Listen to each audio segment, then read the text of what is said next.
Hello, John Dilworth here. Let's clean things up. This is scene 45, and Jim is putting on a rather heavy piece of wood across Jane's door, and I am cleaning up a rough.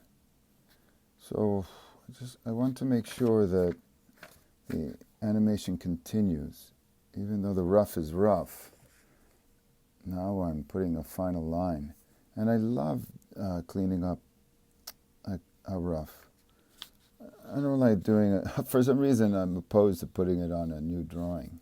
I feel like I'm missing some spirit by using a clean sheet of paper. And since this is already going to be scanned, Inker is going to ink over it in another medium.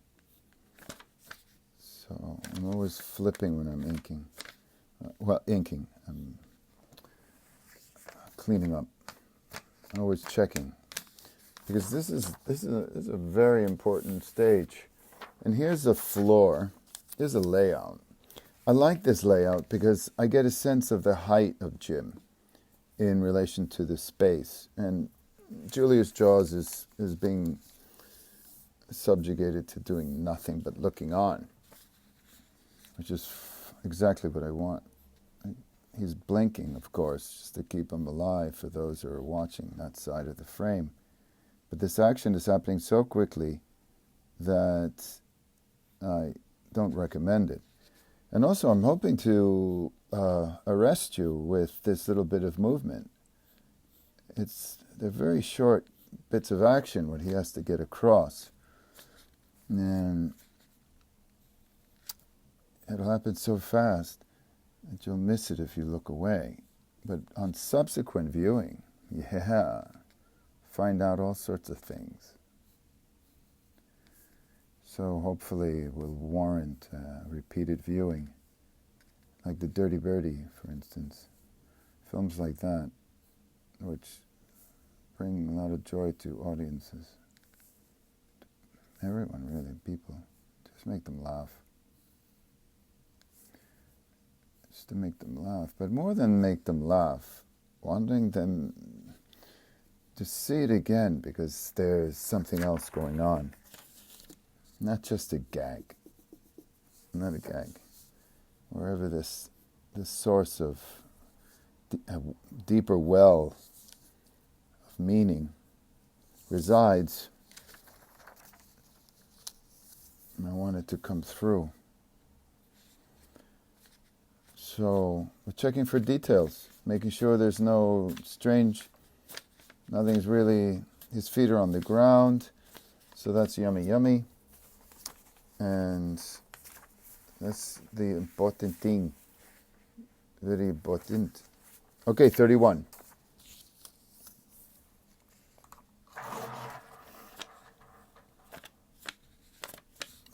Sometimes I'll take my filthy kneaded eraser and do some things. Just lighten this a bit. So his foot comes down, so we have a distribution of weight here. And you could see a little bit of his side. Bop. All right, bop. The whole challenge is it's an exercise in carrying something that weighs a lot and getting that weight captured in these drawings.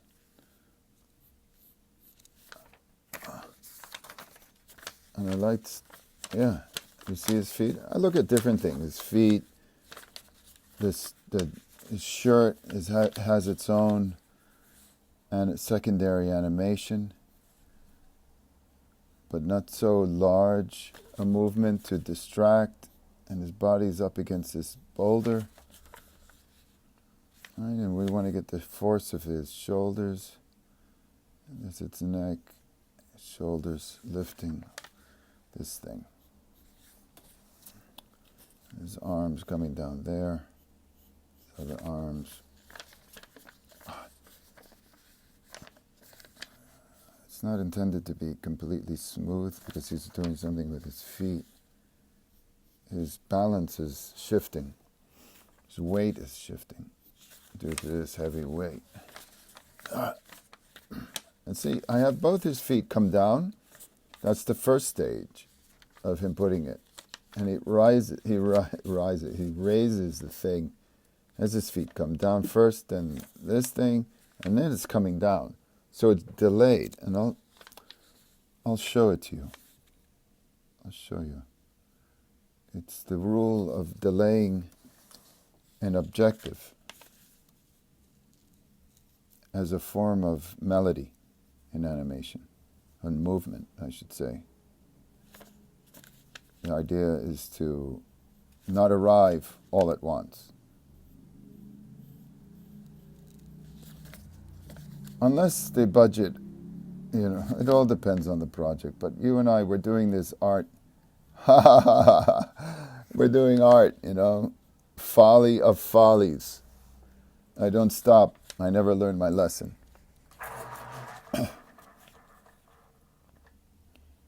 What are we to do? I just heard somebody screaming in the street. Perhaps it's for joy. His jaws butt up against this thing. Hopefully I'll have Nina start working on inking again.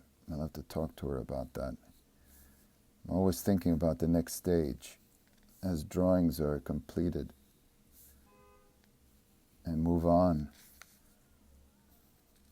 We have color going on as well. So you can see that we're never just doing one thing and making an animated film. We're planning it. We're planning it as we make it.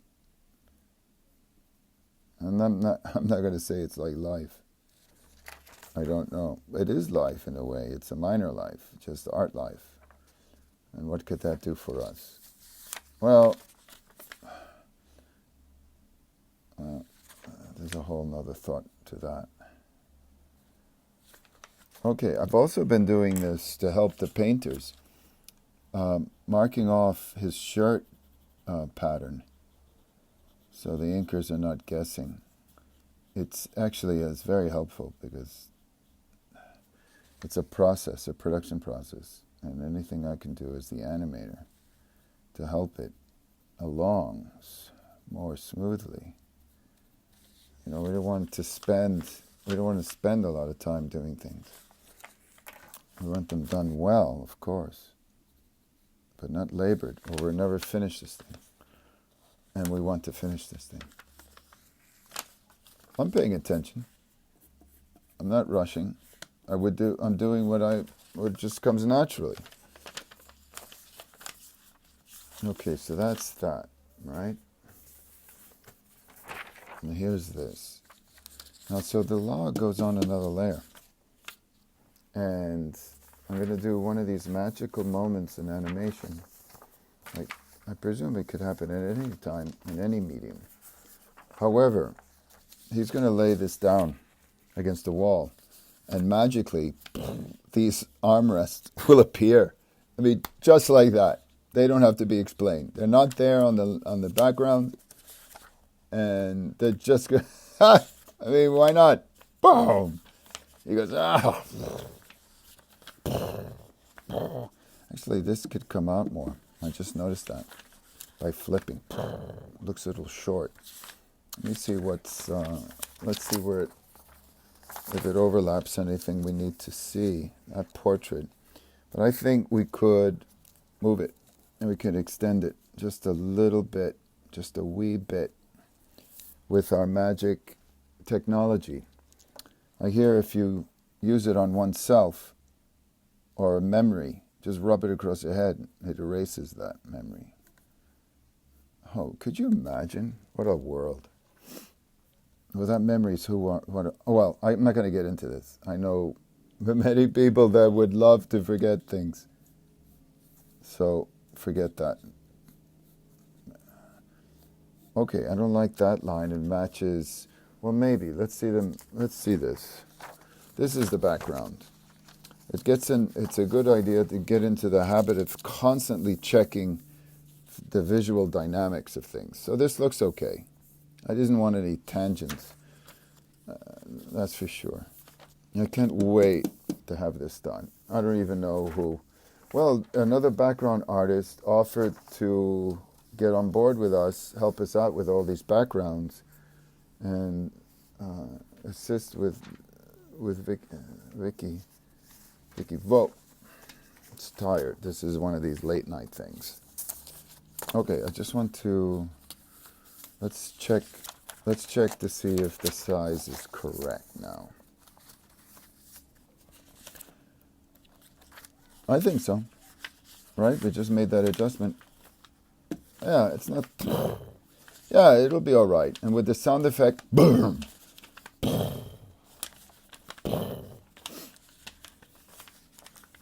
And there he goes. He does it. He does it. We do it. We do it. Okay, I want my layout back. The layout's important because, like I said earlier, just as a reminder to you, I'm going to put this on the bottom. And if you can't see it, you can't see it. That's just the way it is. I just always know how tall he is. So I got a sense of perspective. He's right up against the door. He's further closer. He's closer to the door right there, which is natural. Do I have a? I don't. I need one of these. I always clean up with one or two drawings below me, because we found that bit. Remember, I mean, we just did. I didn't see that earlier, and we did find it. So that's of benefit to us and our animation Oh, his shirt. All right, I'll get around his shirt now. His arms. I'm just going to draw his arms down to here because I want to match to that piece of wood. I know there's a word for it. I don't know why I don't remember it. And that's that. And he's got a little bit of that. And I love playing with the hair.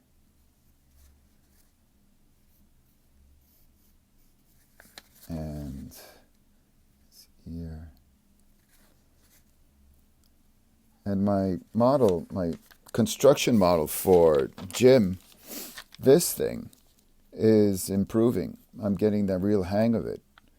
It's really one big piece here, right? And then a big piece here, and then you could 1, 2, 3, 1, 2, 3, and this overhang. It's a system. It's just some kind of formula, system, whatever you want it. It makes getting these details manageable, more manageable.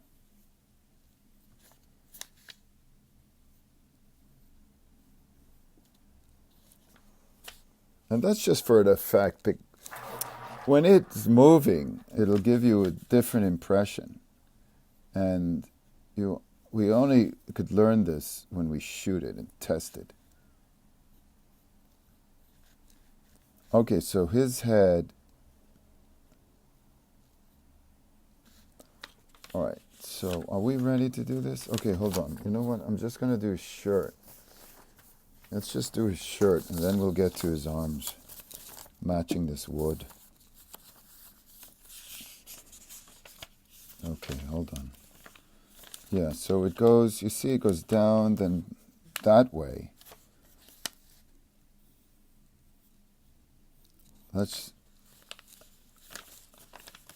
Oh, that's not bad. That just worked out for us. Sometimes they do. Sometimes it does, yeah. And then let's get that. And he's a skinny cat, you know. And a lot of times I like to shadow in that corner. That's something I developed with courage.